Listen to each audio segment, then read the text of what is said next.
conflict? The answer is no, of course. It's too far away from us.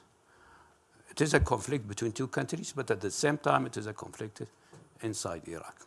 So we are worried about this, and I think we have seen the result, part of some elements of the conflict in Iraq. And to be honest, we don't know what it will be the future, because we don't know how this conflict will be developed. So do you believe that's why we are worried. Do you believe it's added additional intensity to the popular protest? There was a moment where people thought, well, maybe this would supersede the protests that have been taking place since last October. It appears, certainly looking at last week and last weekend, as if it's almost given more intensity. The young people protesting in the squares there, saying they do not want to become part of the kind of proxy, not just the proxy war, but the risk that perhaps that proxy war then influences and paralyzes the capacity of the government to respond to their very immediate needs in terms of their livelihoods. I think most people here will know so close to 600 individuals killed in these protests, over 20,000 injured, and some terrible treatment of protesters by militias who've been kidnapped and used and so on. This is a moment almost of ungovernability. Is there a risk that in this current situation the government loses control in a way of that capacity to manage it? Or are you going to use this moment to try to gain control in a way of the debate? Could you just tell us how you're thinking about this? Robin, as you know, the government nowadays is a caretaker government. And in fact, this government became caretaker government because of the protests. Yeah. The situation in Iraq, if you go back to the first 9 months, was quite positive and was going well on economic level, security-wise, relationship, internal relationship between different political parties, the relationship between Erbil and the federal government. Also, we reestablished good relationship with the Gulf countries, all Gulf countries. So it went well until September. And in October, the demonstrations started. And as a result, and what happened during this period, of course, we are all worried about what happened, and we are all sorry about what happened. And we regret, in fact, all governments, ministers regret what happened, and we are against it. And in fact, the government formed also a committee of investigation, and this committee must continue. And even when we will have a new government, it is the task of the new government to continue this investigation and to bring the criminals to the justice. This is part of it. But on the other hand, as caretaker government, I think we became weaker, in fact. This is a fact. We became weaker, so we cannot manage all these things. You see, there are protests, but there are also conflicts between or among the political parties, especially in the South. And the political parties, some of them, they have got also military wings.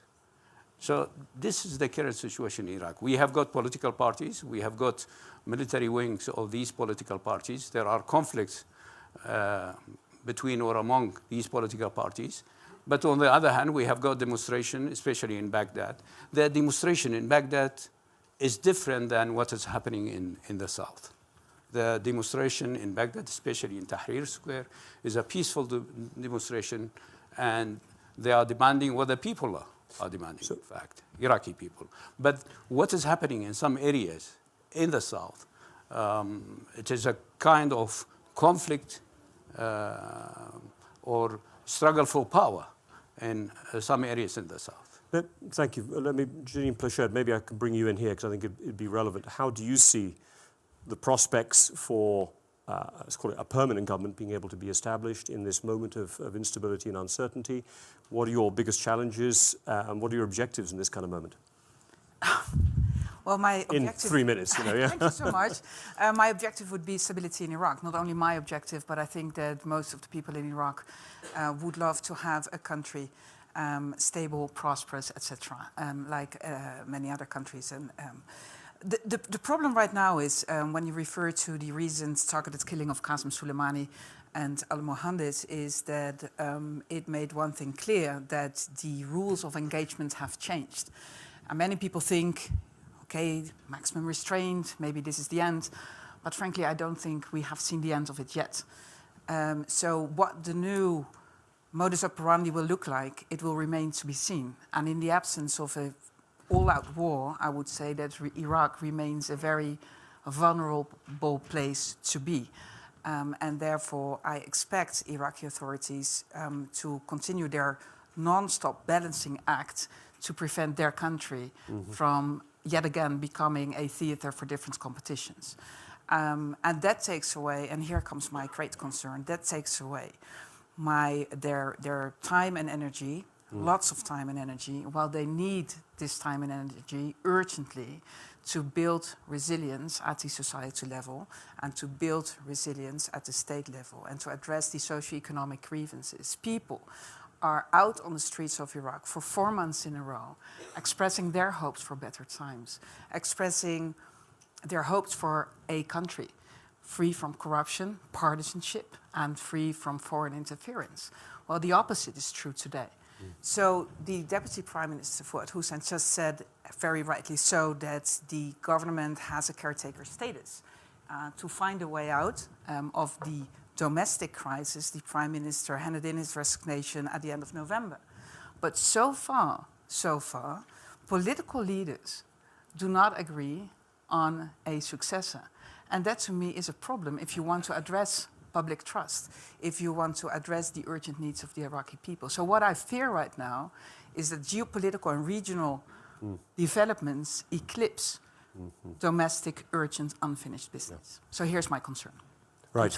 We should come to whether you have instruments at your disposal to be able to tackle this challenge. But let me turn now to the President of the Kurdistan region. Perhaps you could give us a quick sense, and we may need to have the microphones, the headphones on. Where does this leave the Kurdistan region? Where are you able, or are you almost separating yourselves yet again? Can you? I don't mean so, not physically, obviously. You had the referendum that didn't go exactly according to plan. But in terms of, can you insulate yourselves from this instability? Is that part of the objective? Where does it leave the Kurdistan region? خۆی دوو سێ شت هەیە مهمە بزانین. یەکەم ئەوەی کە ئێستا لە عێراق دەگوزارێ، ئێمە باسی جیلێک دەکەین کە عمریان لە 15 ساڵە هەتا 23 ساڵ. نا سەدامیان لە بیرە، نا ئەمریکاش. ئەمە جیلێکە داوای ژیانێکی باشتر دەکاتن لە عێراقدا. خۆی مقارنە دەکات لەگەڵ هەموو شوێنەکانی تر و لە دەتوانێت پێویستی بە سەفەرکردنیش نییە، هەر دەتوانێت هەر لەسەر ئینتەرنێت و سۆشیال میدیا ببینێت لە دنیای دەرەوە چه هەیە. ئەم جیلە ئەمڕۆ ماندوو بووە لە حکومڕانیەکی 16-17 ساڵە کە ناتوانێت کەمترین پێداویستی سرویس بۆیان دابین بکاتن. ئەمە وای کردووە ئەم خەڵکە ماندوو بووە و ئێمە دەبینن پرۆسەیەک هەیە، پێی دەڵێت پرۆسەیەکە هەر 4 ساڵ ئینتیخاباتە، دەچن بۆ ئینتیخابات و لە نەتیجە ئەوەی کە دەردەچێ ئەوە نییە کە ئەم جیلە تەمەنای بۆ دەکاتن. ئەوەی لە هەرێمی کوردستان ئێمە ناتوانین خۆمان جیا بکەینەوەی لەوەی کە ئێستا لە عێراق دەگوزارێت. ئێمە بەشێکین لەم وڵاتە و بە تەئکید ئەوەی کە لەوێ ڕوودەداتن تەئسیر لە وەزعی ئێمەش دەکاتن. ئەوەی کە ئێستا مهمە هەمومان بزانین، عێراقی پێش 1 ئۆکتۆبەر زۆر جیاوازە لەگەڵ عێراقی 2 ئۆکتۆبەر و زۆر مهمە و گرنگە سیاسەتمەدارەکانی عێراق ئەمە تێبگەن. گەلی عێراق جارێکی تر قبول ناکاتەوە وەزع بڕواتەوە بەرەو پێش 1 ئۆکتۆبەر. خەڵکی عێراق ملەتی عێراق شایستەی ژیانێکی باشترن و پێم وایە لە ئەو مزاهراتانەی کە کردویانە مەسجی خۆیان بە دەستهەڵاتدارانی عێراق گەیاندووە و دەبێت ئێمە هەست بە مەسئولیەت بکەین. ئەوەی کە زۆر پێم سەیرە ئینی حتا ئێستاش باس لەوە دەکرێت کە وڵاتانی دەرەکی دەستیان هەیە لە مزاهراتی عێراق. ئۆکەی با ئێمە بڵێن 70% خەڵکی خەتای خەڵکی ترە لە دەرەوە دەستیانە، بەڵام 30% دەبێت ئێمە خۆمان وەکو عێراقی دابنیشین بیر لەوە بکەینەوە خەلەلەکان لەکوێ بوون و هەوڵ بدەین ئەمانە ڕاست بکەینەوە. دەوری هەرێمی کوردستان دەورێکە ئێمە هەموو هەوڵێکمان ئەوەیە بۆ ئەوەی وەزعەکە ئارام ببێتەوە و هەوڵیشمان لەگەڵ بەغدا بەردەوامە بۆ ئەوەی بتوانین پێکەوە ڕێگەیەک بدۆزینەوە بۆ ئەوەی پێکەوە لەو مشکلە دەربچین. Thank you very much, and I'll come back to you in a minute on some of the other implications of what's happened recently for the Kurdistan region in particular.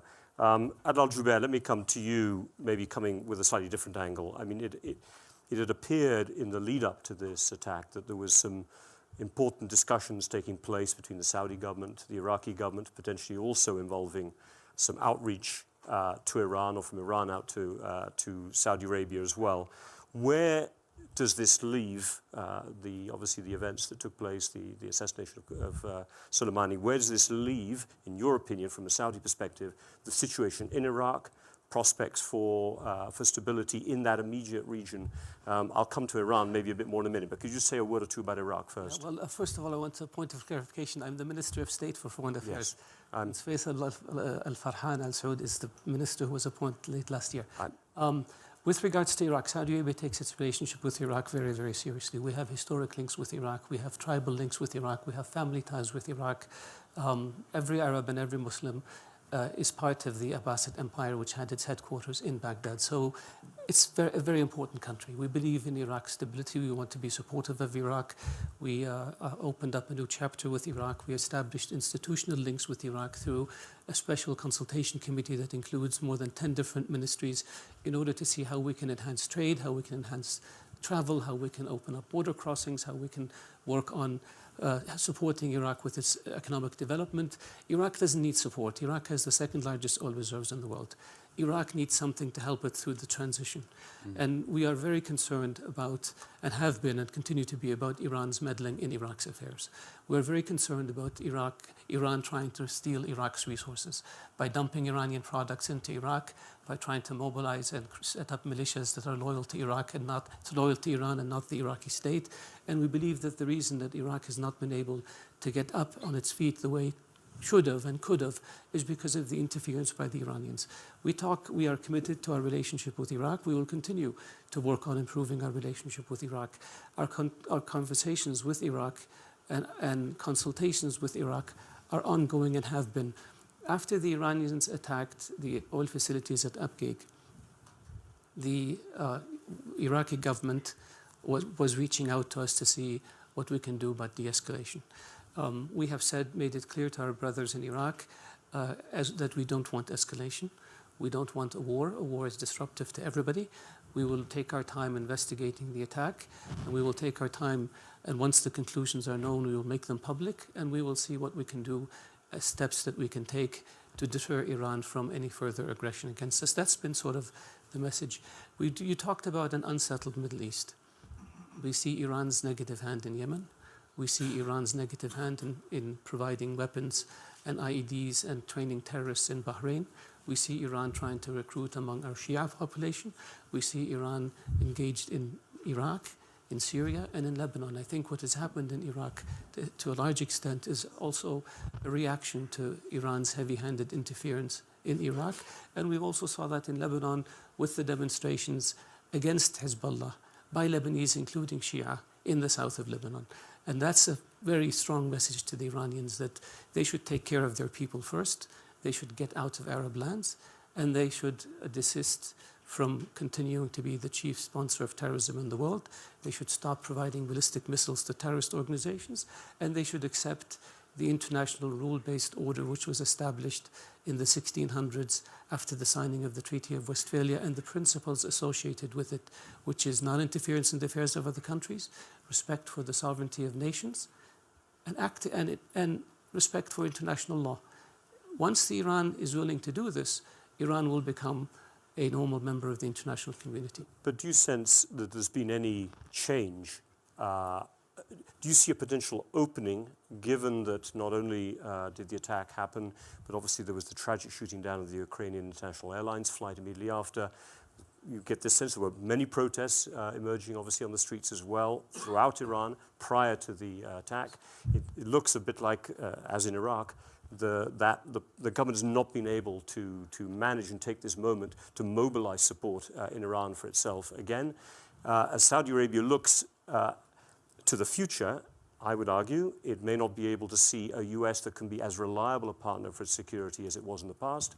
What kind of role can Saudi Arabia play right now? And is it trying to play a role? Reaching out, even if it's informally, to Iran, do you see any straws in the wind of a change in its position that could be drawn on? Let me start with that. The escalation is really coming from the Iranian side. Well, that's good. We haven't fired a bullet at Iran. We haven't launched a missile at Iran. We haven't planted terrorist cells against Iran. We haven't assassinated Iranian diplomats or blown up Iranian embassies, as they have with us. So we can't de-escalate because there's nothing to de-escalate from on our side. All the aggression has come to us from Iran. So it's up to the Iranians to decide if they want to provoke a reaction from the international community or not. The point about America disengaging from the Middle East, we have been hearing since the Obama administration. That's not the case. The famous pivot to Asia, everybody thought President Obama is going to leave the Middle East and leave the Gulf, you better fend for yourself. What happened? He almost doubled the American military presence in the Gulf. That's not a pivot to Asia. That's a doubling down on the Middle East. When people talked about President Trump rearranging the American forces in northern Iraq and withdrawing 150 soldiers, but still kept the air cover for the Kurds and still kept the protection of the oil fields so that the Assad regime cannot have access to it, all the pundits were saying, America is withdrawing from the Middle East. What are you going to do now that America is withdrawing? He sent almost 5,000 soldiers to Saudi Arabia. That's a doubling down. He sent an aircraft carrier into the Arabian Gulf. He sent more naval forces into the Gulf. He sent anti-ballistic missile systems to Saudi Arabia. That's not withdrawing. So we have bet on the United States since President FDR met with King Abdulaziz in 1975. And every time there was a crisis, the United States has come through for Saudi Arabia, and Saudi Arabia has come through for the United States. This is a really deep and broad relationship that is critically important to both countries, and I don't see it going anywhere but up. Okay, well, I will posit that while the US may still be engaged, it feels like a more transactional and harder to manage and maybe more unpredictable type of US foreign policy in the past. But let me turn to Dr. Fuad, Deputy Prime Minister. The status of forces, the basing arrangement, obviously was one of the immediate results, the vote at least on its continuation, an advisory vote as I understand it in the Iraqi parliament, but one nonetheless that needs to be resolved. How do you see the relationship with the United States playing out? What is the objective, do you think, of the caretaker government in the next steps on this, trying to retain the US engagement, but in a way that is acceptable to all of the different parties in the government? The Prime Minister, Adel Abdel Mahdi, he himself went to the parliament. And this is a fact. He suggested to the parliament to accept the resolutions of withdrawing of the forces from Iraq. And of course, they are talking about all forces which are based in Iraq. So there is a decision of the parliament there. And on the basis of the decision of the parliament, the government started to communicate with the outside world, including the United States and NATO countries. And during this visit, also the president of the country, Dr. Barham Saleh, and we had discussion with President Trump, but also with the NATO Secretary General about how to deal with this decision of the Parliament. And of course, there is a debate among political parties in Iraq, debate in the Iraqi societies, debate even in the government about this issue, to be honest. And we will see how we are going to deal with it. Anyhow, for everybody is clear that we need to start dialogue with all these countries and to discuss this matter. How are we going to ask these countries to leave, or are we going to reach an agreement with these countries to, let's say, reorganize themselves on different bases? It sounds like you're asking the question I was asking to yourself, if you see what I'm saying. Because it is a question still. Yeah. It is a question. As I said, it is a debate in Iraqi society. It is a debate among political parties. And of course, when I am talking about the decision of the parliament, it is true that the majority, the decision has been taken by the majority. But it is also true the Kurds and the Sunni representatives, they were not there. So that's why it is a debate, and it is still a question. Well, I fear it might continue to be, and I can see it impatient, but I want to bring President Barzani in a little bit on how you see the risk of either US withdrawal or a different conditionality to it, and obviously the Kurdish region in particular, looking across your border into northeast Syria as well, has experienced some of that unpredictability of the US engagement in, out. How do you see the US relationship, and what does it mean for your strategy? خوی اما با یکم شد پرسیار بکەین بۆ هێزەکانی ئەمریکا و تەحالفی دەولی لە عێراقن. هێزەکانی ئەمریکا لەسەر داوای حکوومەتی عێراق لە ساڵی 2014 کە داعش نزیک ببوو لە مەطاری بەغدا داوای یارمەتی کرد لە ڕێگەی UN-ەوە مەجلسی ئەمنی دەولی داوای یارمەتی کرد. و ئەم هێزانە هەتا ئێستا لە عێراق ماونەتەوە و یارمەتی هێزەکانی عێراقی دەدەن بە پێشمەرگەشەوە و ئەرکیان وازەحە و معلومە. هاوکاری هێزەکانی عێراق و تەدریب پێکردنیانە لە شەڕی دژی داعش. هەتا ئێستاش ئەم مشنە بەردەوامە. بە بۆچوونی ئێمە ئەوەی لە پەرلەمانی عێراق کرا کارێکی دروست نەبوو. جارێ دوو پێکهاتەی سەرەکی لە عێراق کە سوننە و کە کوردن هەردوو لایان بە هیچ شێوەیەک تەئیدی ئەم هەنگاوەیان نەکردووە. بە بۆچوونی ئێمە عێراق پێویستی بە یارمەتی نێودەوڵەتی بە پێویستی بە ئەمریکا هەیە چونکە مەسەلەی داعش سەرهەڵدانەوەی تەروریزم لە عێراقدا مەسەلەیەکی زۆر جددیە و ئێمە پێمان وایە ئەم هەدەفە بەبێ یارمەتی کۆمەلگای نێودەوڵەتی و لە سەرویانەوە ئەمریکا ئەم هەدەفە تحقیق نابێتن و پێویستە هێزەکانی ئەمریکا لە عێراقدا بمێننەوە. بەشێکی تر ئەوەی کە جەنابی سەرۆک وەزیرانی عێراق داوا دەکاتن دەست بە مفاوەزاتێک بکرێتەوە و دکتۆر فواد جێگیری سەرۆک وەزیران ئیشارەتی پێدا من پێم وایە ئەوە زۆر طەبیعیە کە جارێکی تر دانیشتن بکرێتن و شێوەی ئیشکردنی زیاتر لە بینی هێزەکانی عێراقی و لە بینی هێزەکانی تەحالف ڕێک بخرێتەوە و بەڵام مەسئلەی مەبدەئی مانەوەیان من پێم وایە مەبدەئی مانەوەیان پێویستە. سووریا مەسەلەی سووریا مەسەلەیەکی زۆر معقەتە. یعنی ئەمەی کە لە سووریا ڕوودەدا لە نەتیجەی سیاسەتێکی چەند ساڵەیە کە بە غەڵەت هاتووە کە ئەحداسی سووریا دەستی پێکرد دوو جەبهە هەبوو. جەبهەیەک زۆر وازح بوو لەسەر یارمەتیدانی بەشار ئەسەد کە پێک دەهات لە رووسیا.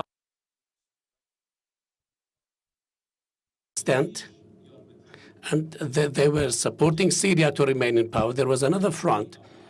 The European countries and the United States, they did not have a strategy. They did not have a vision. One day they were saying that we will set a red line with a blue line, red line. No one would understand how to address this issue, how to handle it. Until now, the crisis in Syria is ongoing. Until now, there is no clarity. No clarity how to deal with the situation in Syria. In our view, we are helping our brothers in Syria, the Kurds in Syria, in order to reach a political solution within the geography of Syria. For those points, and I wanted to just let everyone know here, I would definitely want to bring Ewan as an audience. So please have a couple of questions ready. I want to ask one more question to Jeanine, Plasschaert, and then to Adel Al-Jubeir. But please get a couple of questions ready because I want to go to you in just 2 minutes. Jeanine, Plasschaert, let me just come to you first. Spinning out of this question about the US role, how difficult is it then for a UN special representative to try to play the role? To what extent are you getting multilateral support to be able to follow through at a time when the government, strikes me, is a bit stuck in being able to make any really firm progress forward? Are you entirely dependent on a resolution moving out from a caretaker government to a full-time government, or are you able to act in between in ways that are meaningful? Look, the UN is in Iraq to serve the country and its people and its leadership and to serve stability. So, caretaker status or not, we will continue our work. What we do comment on, for example, in our conversations, I can say it here, I mean, with the Deputy Prime Minister present and with President Barzani present, I can say it openly, is that we sometimes try to explain the impact of certain decisions. For example, the foreign troop withdrawal is, I mean, if you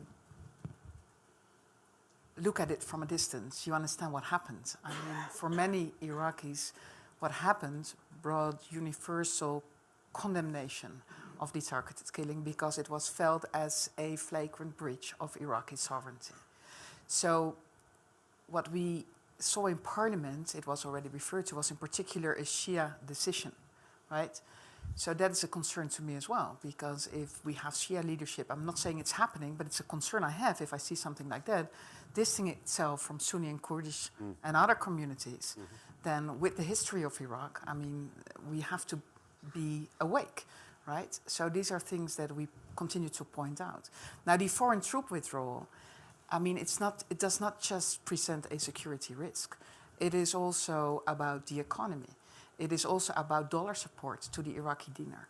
And if that support is being abolished, then the country will face an economic crisis very soon. So our advice is, I mean, respecting Iraq's sovereignty, take into account the financial, economic, and political impacts. Don't do it hastily.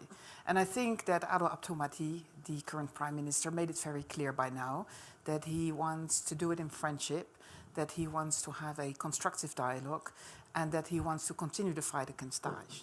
And details will come soon, but give Iraq as well a bit of time and space to digest what happened. And if there is a new agreement to be discussed, then clearly most Iraqis, including the Kurds, I think I can say on behalf of the leadership of the Kurdish region as well, is that Iraq's sovereignty will have to be put central in the new agreement. So I'm just before I go out to you, Adel Jubeir, let me just take you beyond and outside this part of the world to Libya, because it is very much in the news. The situation has probably worsened again, despite the efforts at ceasefire in recent weeks. It does appear that in this unsettled Middle East, the capacity for proxy intervention engagement, Turkey, Russia almost seem to be seeing in Libya an opportunity or a need to put down markers to protect their particular interests. How does this look from the Saudi perspective? Are you worried that there's an extension of almost of proxyism and of instability across the Middle East? As a country that's tried to keep things stable for so long, how do you look at the Libya thing in particular? We think it's important that we maintain Libya's unity and territorial integrity. We think it's important that we have everybody abide by the UN resolution on a boycott of weapons going into Libya. We think that it's dangerous for people to insert themselves into Libya, and we've expressed that view publicly and through our statements. We are concerned about the flow of foreign fighters from Syria into Libya because we think this exacerbates the situation and makes it even worse. We are totally supportive of the efforts of Hassan Salama to bring about a settlement in Libya, and we are consulting with our friends and allies in the US, in Europe, and among the neighboring countries, and we are emphasizing the importance of having one track and the importance of supporting that track as much as possible rather than have diverse tracks. We are very supportive and appreciative of the German diplomatic efforts to bring about the ceasefire, And we are urging all Libyan parties to abide by that ceasefire. We believe when you have a ceasefire, you can then work towards a political settlement and then you work towards implementation. It really is a shame that Libya, a country with so much resources and something approaching $70 billion in frozen bank accounts and a small population, it really is a shame that the Libyans cannot find a way out in order to be able to develop their country and turn it into a tremendous place, because they have a small population and huge financial reserves, and they have oil reserves, oil production that they can sell. So there's nothing missing other than a settlement. I could say the same about Iraq and many parts of the Middle East. Huge human potential, huge natural resource potential, and not able to get there. Let's get 2 or 3 questions in, and then we'll probably have time to do one last round and we'll of comments, and we'll be out. Who would like to pose a question? Anyone? One at the front here, and if you can bring a microphone, then if there's anyone else, please raise your hand. Yeah. If you introduce yourself. Mina Al-Araibi, I'm the editor-in-chief of The National in Abu Dhabi, but I guess especially here, more significantly, I'm from Iraq. I wanted to ask our current Minister of Finance about the issue of corruption, because really that's the big thing that many Iraqis complain about. Since he's not here, President Barzani, if I can ask you please about Iraqi national identity, because one of the things we've heard on the streets, not only in Iraq, in different parts of Iraq, about the idea of we want a homeland, we want a country that can protect us. So if you can address that, and also how you're hearing the voices.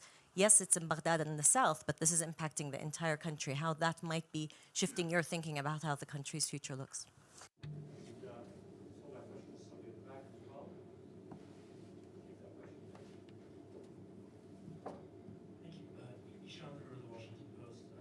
Minister Jubeir, you mentioned that Saudi Arabia has nowhere to de-escalate in this shadow confrontation with the Iranians. But I was wondering if you could talk a bit about current Saudi strategy in Yemen and what we can see in the months to come. If I don't need to use the word de-escalation, will we see genuine progress towards ceasefire and a resolution to that conflict? We have time for one more if anyone has a question. If not, I'm going to go back to the audience. Okay. Let me go to President Barzani first. If we could just have a word about this. Yeah, what's been phenomenal about the protest throughout is the rejection of sectarianism. It seems to have, I can't believe the organization of many governments in the Middle East. But Kurdish have a sort of national identity within the federal structure. How about this national identity? Could you say something about how you will manage the potential emergence of a voiceless Iraqi national identity? I believe the biggest problem in Iraq, of course, is we don't see loyalty for a country called Iraq. There is loyalty. You mean? Yes. Oh, they changed the channels by mistake. It's now 1. Or they So, changed, they you changed want me it to to 2. repeat it again? Yes. Okay, well, Kurdish, okay. خوي مشكلة لوي دست پیدا که. Is it Majid? Okay. Yes. Yeah, we got it. Channel 2. خوي كشكا أما يا بما يا ولاء بولاتك كبي بقطر عراق نيا. تدبيني لا عراق دا سنة هيا شيعة هيا تركمان هيا مسيحية هيا. مثلا أمان يا خو سويسراش عينا ويا. يعني أمانة سويسرين بلام للايك خلقك بألماني قصدك للايك خلقك بفرنسي قصدك وتن بلام أمولات أمانة همويان ولايك يان هيا بو أولاتي كتيدو داجين ما بما موضوع ولانية إما دبي بواقعي بيربكينوا إما دبي فرمولك بو أولاتي بيربكينوا چون إما همومان بيكوا بتوانين لولاتك دا بجين كبي بقتر عراق يعني دبي عراق أساسي كوكردنوي همو لايك مان بي دبي عراق ببيت أساسي كوكردنوي إما زور كومالغاي جياوازين زور وقت لا بلا من بما جواني عراق لودايا ولما كردمان هيا عربمان هيا مسيحيمان هيا تركمان يزيدي صائبة نيمت حموشتك هيا لولاته مسألة إما دبي بخومان شتيك بدوزينوا كهمومان بيكا وبتوانين لسر متفق بينون بي مايا أوش تدبي عراق بي وأما براستي وەکو کورد ئێمە دەمانەوێ کێشەکانی خۆمان لە چوارچێوەی عێراقدا چارەسەر بکەین. بەڵام پرسیارەکە ئەوەیە ئەگەر لە بەغدا بە چاوێکی تر سەیری ئەم پێک هاتانە بکرێتن طبعا کێشە دروست دەبێ. کێشە لە عێراق لەسەر چ دروست بووە لە ساڵی 2012 و 13 ئەوەی کە لە فەلوجە ڕوویدا و دەستی پێکرد مزاهرات داوای چیان دەکرد؟ داوای هەندێک خەدەماتیان دەکرد. بەڵام چونکە ئیهمال کرا لە نەتیجە بوو بە سەبەبی ئەوەی ئێمە داعشێک دروست بوو. ئەم بەشانە دەبی خۆیان ببینن لە پرۆسەی سیاسی لە عێراقدا هەموو لایەک بۆ ئەوەی ئێمە هەمومان بتوانین لەسەر ئەوە ڕێککەوین لەسەر عێراق ڕێککەوین. و ئەوەی جنین من دەمەوێت یەک باسی کرد ئاخر قسەی دەمەوێت ئەوەش جواب بدەمەوە. ئێمە بۆ چوونی خۆمان ئێستا شوایە عێراق پێویستی بە هێزەکانی ئەمریکا هەیە نە بۆ هەرێمی کوردستان بۆ هەموو عێراق.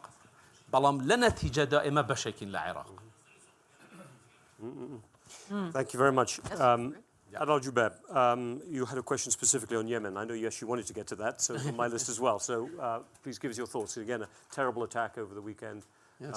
Yeah. I think in Yemen we're seeing a very strong de-escalation. After the attack against Abqaiq, the Houthis took credit for an attack they didn't know anything about. And people in Yemen blamed them and said, this is an attack against the world, not against Saudi Arabia. The Iranians are playing you. The Houthis announced the suspension of ballistic missile attacks against Saudi Arabia. So we had that track. We have the other track where we had a division between the southern secessionists and the transition council and the legitimate government. We were able to work very hard, and the Crown Prince personally spent a lot of time and effort to persuade all of the Yemeni factions to come back together into a unity government, and this happened. The Yemenis have a new government now. The new government is moving to Aden. We are working with the Yemenis on their security forces and counter-terrorism efforts, and we are working very closely with Martin Griffith in order to move towards a comprehensive political settlements. As a consequence of the lack of attacks against Saudi Arabia, there has been a very, very substantial decrease in military operations in Yemen. As a confidence-building measure, the Houthis asked us to do things for them at the port of Hodeidah, which we did, and that generated more goodwill. We're working on allowing medical flights to leave Sana'a airport as another goodwill gesture. We freed 200 Houthi prisoners as a goodwill gesture, and they freed a number of Saudi prisoners. So I believe that we may have some skirmishes from time to time, but the trend is towards a political settlement. We have made it very clear to the Houthis that they are part and parcel of Yemen. Nobody can deny this. We have made it very clear to them that they have a role to play in the future of Yemen, but they cannot have a monopoly, and they cannot have a militia outside the scope of the government. There will be no Hezbollah in Yemen. And they understand this. We have also made it very clear to all Yemenis that Saudi Arabia stands ready to assist them in reconstruction. We have set up a reconstruction office in Saudi Arabia that is looking at projects that can be implemented as soon as possible, and we need the war to stop, and we need the political settlement in order to activate the reconstruction of Yemen.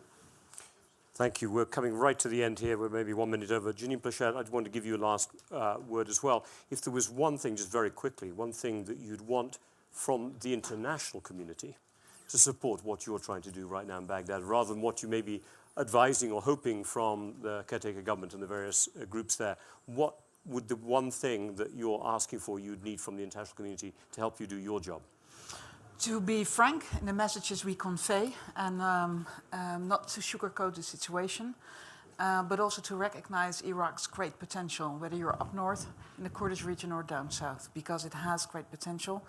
And every disaster or every drama can also be turned into a stepping stone for a better future. But then we have to do it, and we have to do it together. But, I mean, to recognize Iraq's potential should not be confused with foreign meddling into Iraq's domestic affairs. Now, there's one message that is important, and it was raised by the lady over there on corruption. The thing for the international community, and I mean, don't shoot the messenger, this is just me absorbing all the information I received, the many donors and the international community is tired of fighting the Iraqi system, and I refer to corruption for the sake of helping the country. So here there is lots of work to be done for the Iraqi authorities. If we do not step up anti-corruption efforts in Iraq, we risk treading water on nearly every front, and that is an important message. I know this was the driver of really the beginning of the popular protests even 2 years ago, exactly. The anti-corruption protests, and it was that voice we heard. And I have to say, as an observer from the outside the Middle East, the frustration you hear among young people today who feel in a way their future has been taken away from them, that sense of desperation. If government's not able to fix it, obviously I worry, like I think everyone in this room, for the region's future. There is great potential. It's human as much as anything, and it's got to be unlocked. It's an unsettled Middle East. Let's hope, all of us, it does not get more unsettled over the next 4 to 5 months, but I think there's no guarantee on that front at all. But I'd say, all thank you very much for your commitment and interest. At a time when there's so many other things on the agenda, it's important the Forum finds the time to keep playing on the Middle East as they've done here. Thank you very much, panelists, for some good answers. Thank you very much. Strong hand for the panel.